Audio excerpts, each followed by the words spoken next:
events are wonderful. They really give people a chance to ask some questions and hold their government accountable. I'd just like to say, for those of us paying attention, the situation right now couldn't be more dire. We're seeing environmental destruction of apocalyptic proportions. Gulf disaster, Fukushima, it's all reduced to nothing more than sound bites on corporate-owned news. We hear what the corporations allow us to hear. Wars, profiteering, abuses of power, abuses of our citizens, as we saw at last year's G20. We need to quit electing the same old problems and revamp this broken system so that it represents Canadians. Canadian Action Party offers common sense, solution-oriented governments to help regain true democracy in Canada.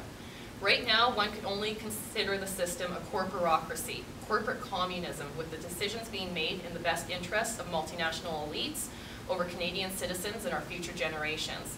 Really, we have to ask what happened to end the public good.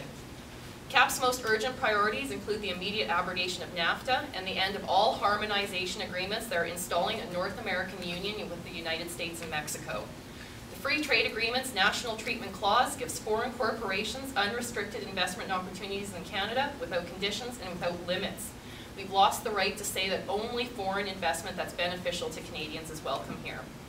NAFTA goes so far as to allow foreign corporations the right to sue us if laws are changed or amended that'll affect their profits or future profits. So really, what kind of democracy do we have when foreign investors can tell our governments what laws they can or cannot pass? Integrated regulatory standards, finances, military, healthcare, even an integrated border as of April 21st, where American police will be allowed inside of our country to make arrests. All of these harmonization ploys strip our nation of any remaining power we have to govern ourselves without interference from corporations and foreign governments. This used to be referred to as treason. We now call it government.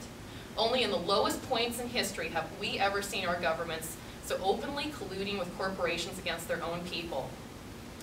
Harper's appearance at the Council on Foreign Relations on September 25, 2007. He officially endorsed his commitment for a North American Union agenda. Mr. Harper is apparently directed by the principal funders of the Conservative Party of Canada, which are ideologically linked to the Council on Foreign Relations. The agenda is to assimilate Canada into a fortress North America, which is controlled by the U.S. political, military, industrial complex. The Council on Foreign Relations had instructed Harper to implement this policy no later than 2010. Harper has since been trying to form and lead a majority government. Fortunately for Canadians and all Canadians, Harper has not been handed this majority yet. Even with a minority government, Harper has been secretly and unlawfully harmonizing various Canadian government departments and agencies with the United States to expedite the assimilation of Canada into the neoconservative vision of Fortress North America. One such move took place just this February before the Harper government was dissolved for corruption that included charges of elections fraud, contempt of parliament, and non-competence. That is why the government came to an end. The secretive agreement was signed by U.S. President Barack Obama and the Canadian Prime Minister Stephen Harper in Washington on February 4th of this year, 2011.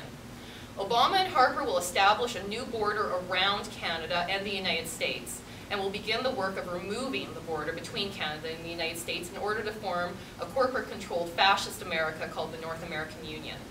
The North American Union is an economic union of Canada, Mexico, and the United States. The concept is based loosely on the European Union, including a common currency.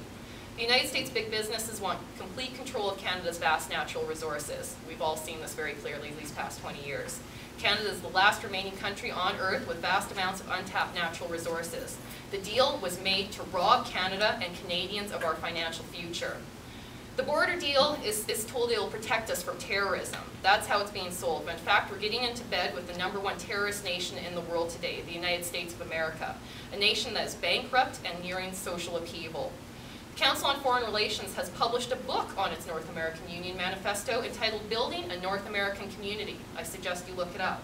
John Manley, former Deputy Prime Minister under Martin's Liberal government, is co-author of this book. The CFR website openly endorses the Conservative Party of Canada under Stephen Harper, alluding to his government having a mandate to transform Canada into a U.S. colony by implementing the recommendations of the Council on Foreign Relations in their book, Building a North American Community. There is clearly a working association between the Harper government and the Council on Foreign Relations to implement and execute a North American Union agenda. Stephen Harper is a traitor. He's working secretly with foreign governments to dissolve the country we know as Canada. The secret negotiations are being done without the involvement of our Parliament or the people of Thank you, Ms. Canada or Brade. the I will United now ask States. to pass the